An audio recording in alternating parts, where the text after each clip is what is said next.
You've probably heard of maca, right? This superfood from the high Andes. For centuries, people have sworn by it.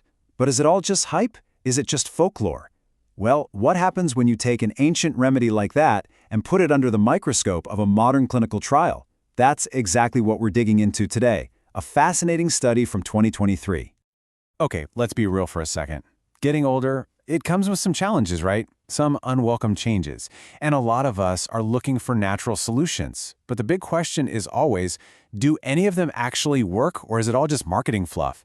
That is precisely the question this study wanted to answer. So this study didn't just look at aging in a broad sense. Nope, the researchers got super specific. They focused on a condition that affects millions and millions of men as they get older, something called Late Onset Hypogonadism. We'll just call it LOH.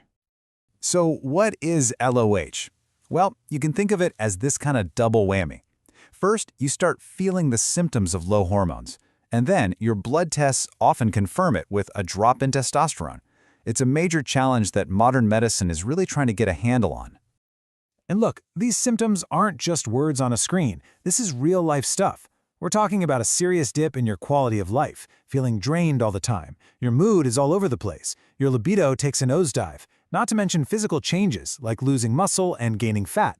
These are the real-world problems that the study was trying to find a solution for.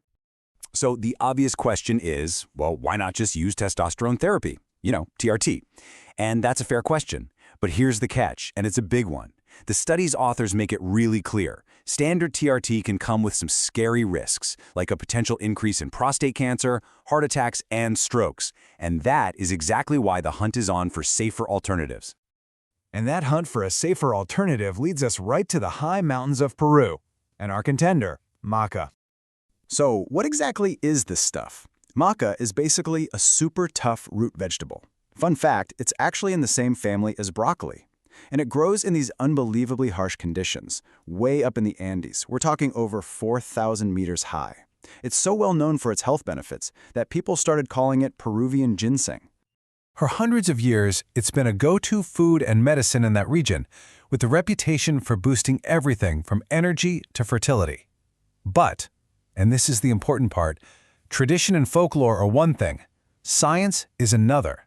So the real question is, do these ancient claims actually hold up when you put them under the harsh lights of a modern laboratory?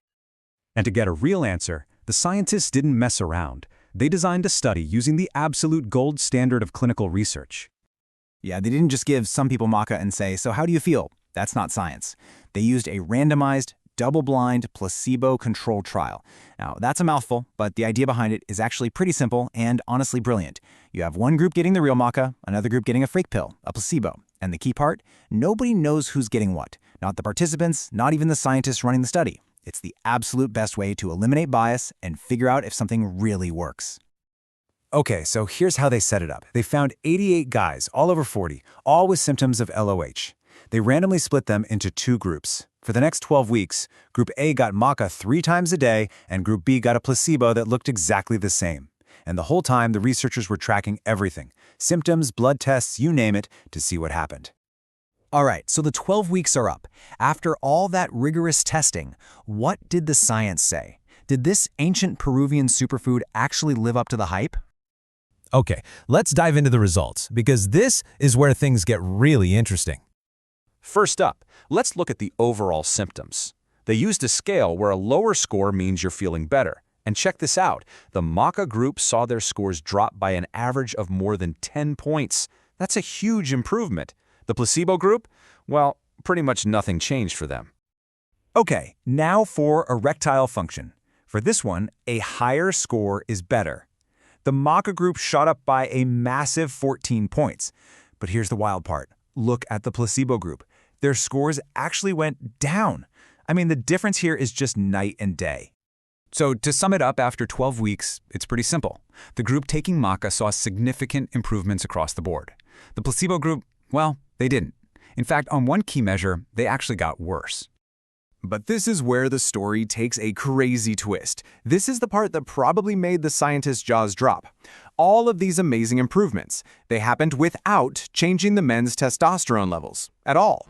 You heard that right. When they looked at the blood work, there was basically zero significant difference in testosterone levels between the Maca group and the placebo group. And that is a massive clue. It tells us that whatever Maca is doing, it's not working like a hormone therapy. It's working through a completely different mechanism. Of course, does it work is only half the equation, right? The other half is just as important. Is it safe?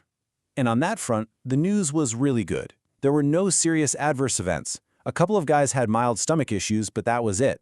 And here's the crucial part, especially when you think back to the risks of TRT. Maca had no effect on PSA levels, which is a key marker for the health of the prostate. All right, so let's pull all of this together. What's the final verdict from the study, and what happens next? The researchers' conclusion was pretty direct. They basically said, look, our data suggests Maca can be considered an effective and safe option for men dealing with these symptoms. And that's even for guys whose testosterone levels are technically in the normal range. But, good science always asks more questions. The researchers were quick to point out the study's limitations. It was only 12 weeks long for one, and all the participants were Korean, so we need more research to see if these results hold up for other groups of people. And of course, there's still that huge, fascinating mystery. How is it actually working? And that really brings us to the big picture, doesn't it? This one study on this one plan opens up a much bigger idea. I mean, what other secrets are just hiding in plain sight in traditional remedies, waiting for modern science to put them to the test? It makes you wonder, if we keep doing this kind of rigorous research, could we fundamentally change how we manage the process of aging? You've probably heard of Maca, right? This superfood